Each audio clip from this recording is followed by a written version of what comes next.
예, 안녕하십니까. 농업법인 서진의 김진세 농사입니다. 예, 오늘은 제가 이제 요즘에 많이 발생하고 예전부터 가장 노무 관련된 부분 중에 가장 큰 문제인 부당해고 관련돼 가지고 간단히 설명을 드리려고 합니다. 우선은 보통 근로자와 사용자 간의 근로관계 종료 사유에는 여러 가지가 있는데 보통 기간제 근로자 같은 경우에는 기간이 종료되면 근로관계가 종료된다거나 아니면 정규직 근로자 같은 경우에는 취업규칙이든 근로계약서에 명시된 정년 기간이 종료되면 당연 근로관계가 종료되는 부분들이 있고 그리고 서로 합의 해지 사직서를 제출한다든지 아니면 별도의 사용자 경영상의 이유든 어쨌거나 서로 합의하에 해지되는 경우들도 있는데 오늘 얘기 드릴 내용은 사용자의 의사표시에 따라 일방적으로 근로관계가 종료되는 해고에 대해서 좀 설명을 드리려고 합니다.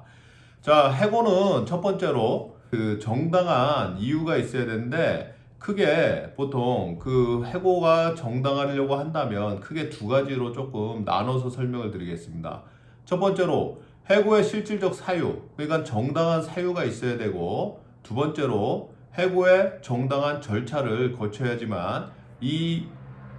해고 처분 자체가 부당한 해고가 아닌 정당한 해고로 판단될 수 있는 사항입니다. 자, 그러면 해고 사유에 관련돼서는 어떻게 판단을 하냐? 우선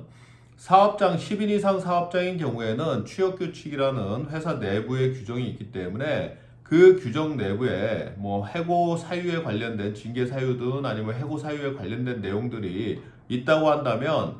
그 사유에 해당이 돼야 되는 게 우선 1차적인 요건이고 그 다음에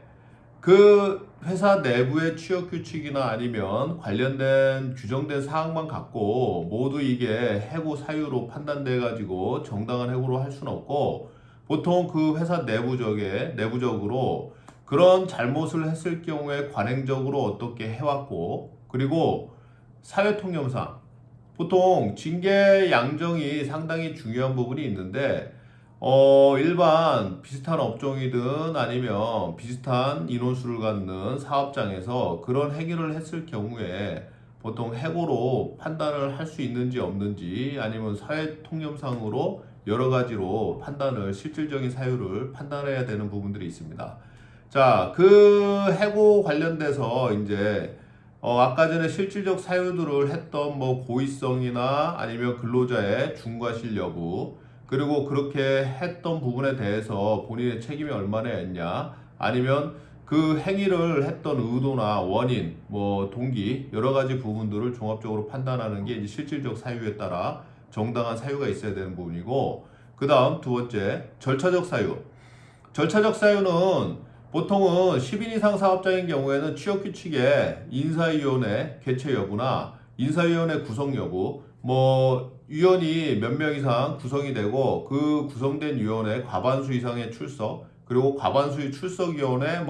3분의 이상의 동의, 아니면 의결, 아니면 과반수 이상의 동의 이런 내용들이 명시되어 있는 경우들이 있습니다. 그리고 인사위원회를 개최하게 된다면 7일 전에 그 해당 인사위원회 개최에 관련돼서 징계 대상자한테 통지를 해야 된다. 아니면 통지한 이후에 소명 기회를 부여할 수 있는 절차들 며칠 이내 서면으로 소명 기회를 직접 출석하는 대신에 서면으로 제출할 수 있는 부분들 이런 내용들이 규정된 사항들이 있는데 취업규칙 내부에 취업규칙에 만약에 이런 절차나 일정들이 날짜들이 명확히 규정이 돼 있다 한다면 위원회 구성이든 규정이 돼 있다 한다면 정확히 그에 따라야지만 절차적 정당성을 확보할 수 있는 거고 또 하나 근로기준법에 해고를 할 때는 5인 이상 사업장인 경우에 해고 예고를 서면으로 통지를 해야 됩니다. 해고 사유와 시기를 적은 서면으로 통지를 해야 되는데 이 경우에 해고 예고 통지를 안 했을 경우에도 해고 관련된 정당성, 절차적 정당성이 결여됐다고 판단하는 경우도 있습니다. 그리고 끝으로 해고 예고 30일 전에 통지를 안 했더라도 해고 통지 서면으로 꼭 해야 된다는 부분 일반적으로 원칙은 어쨌거나 30일 전에 해고 예고 사유와 시기를 정은 서면 통지를 해야지 이 두 가지 인사위원회든 아니면 취업규칙 내부에 정해진 규정의 절차에 따라 하고 그 다음 플러스 해고 예고 30일 전에 서면 통지까지 해야지 해고의 절차적 정당성이 인정된다고 보통은 판단할 수 있습니다. 자, 그러면 여러분들이 흔히 아는 뭐 이제 합의해지 내용 중에는 권고사직, 자진사직도 있는데 일반적으로 그 용어가 조금 법정 용어하고 다를 수 있지만 어쨌든 합의해지 여러분들이 쉽게 알 수 있는 권고사직, 자진사직에 대해서 짧게만 또 설명을 드리면 부연적으로 권고사직은 사용자가 근로자한테 근로관계 종료 의사를 먼저 표시했을 경우에 근로관계 종료 의사 표시에 대해 승낙을 근로자가 한 거고 누가 먼저 표시했냐에 따라서 사용자가 먼저 표시했을 경우에는 근로자가 오케이 했으면 그거는 권고사직. 자진사직은 근로자가 근로관계 종료 의사 표시를 먼저 표시했을 경우에 사용자가 오케이 한 거. 이 부분이 있는데 자, 여러분들 실질적으로 자진사직이든 권고사직이든 만약에 정확한 의사 표시를 한 뒤에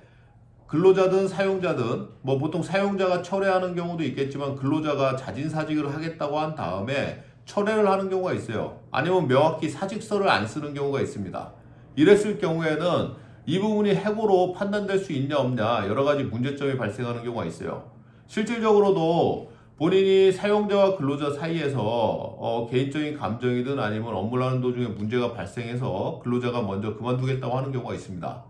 이랬을 경우에 이 부분을 그만두고 나서 만약 사직서를 받지 않고 서로 구두상으로 알겠어 해가지고 그만뒀는데 이 경우에 해고로 판단될 수 있냐 없냐. 물론 이 단순 상황 갖고만 판단할 수 있는 건 아니지만 여러 가지 종합적인 그 뒤에 어떤 사용자와 근로자가 어떻게 서로 그 근로관계 종료에 대한 행위를 했는지에 따라 좀 다를 수 있어요. 뭐 실질적인 사례로 만약에 근로자가 그만두겠습니다 했는데 어떤 사용자가 그에 대해서 다시 확인을 안 한다든지 아니면 근로자도 이에 대해서 다시 한번 일을 하려고 근무를 하려고 의사표시를 어느 정도 내비쳤을 경우에 사용자가 이미 너는 사직 표시를 했기 때문에 이거에 따라 그냥 종료했다 했을 경우에 문제가 발생할 수 있겠죠. 그래서 여러분들이 만약에 사용자든 근로자든 정확히 근로관계 종료를 하려고 할 경우에는 사직서를 꼭 받도록 하는 부분들이 필요합니다. 자, 끝으로 또 하나 많이들 요즘에 그 문제가 발생하는 그 사안이 뭐가 있냐면 기간제 근로자분들 기간제 근로자를 1년 계속적으로 2년 이상 채용했을 경우 무기계약으로 전환되는 건 뭐 다들 대부분 알고 계실 건데 그거 말고 만약에 반복적으로 무기계약 전환 대상자가 아니라 하더라도 예외자라 하더라도 뭐 55세 이상이나 사업 완료 필요한 그 일정 목적을 위해서 사용하는 근로자인 경우에 무기계약 전환 제외자가 될 수 있는데 어쨌거나 그런 거 다 떠나더라도 1년씩 계약을 반복적으로 근로계약을 체결했을 경우에는 동일 사용자하고 동일한 업무를 하기 위해서 반복적으로 근로계약을 갱신했을 경우에는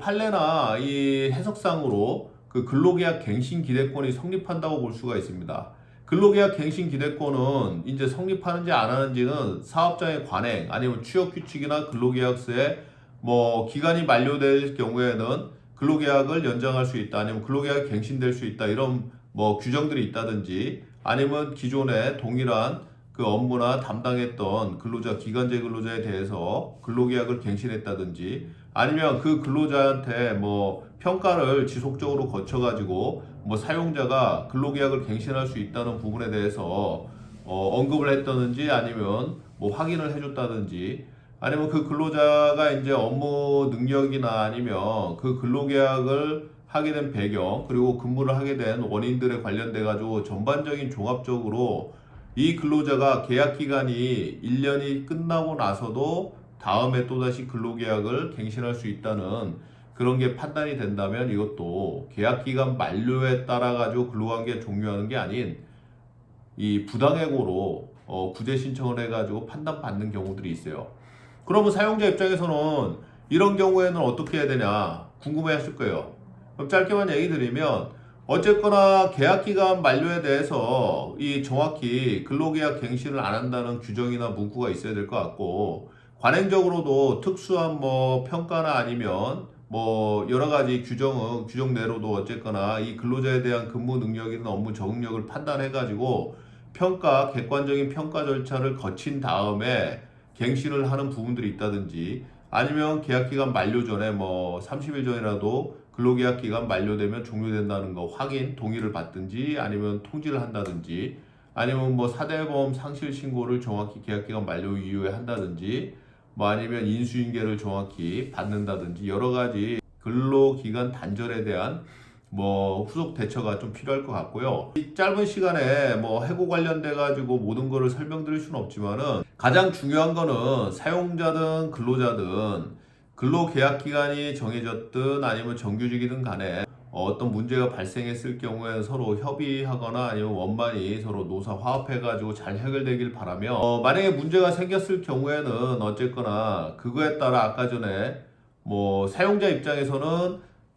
규정이나 아니면 관행이든 아니면 내용에 정해진 그 사유들이나 아니면 절차들을 정확히 준수해서 그거에 따라 가지고 정당하게 근로관계를 종료해야 될 필요가 있고 근로자 입장에서는 만약에 억울하게 이런 뭐 절차나 규정이나 아니면 본인이 해고를 당할 만한 사유가 아닌데 그랬을 경우에는 지방노동위원회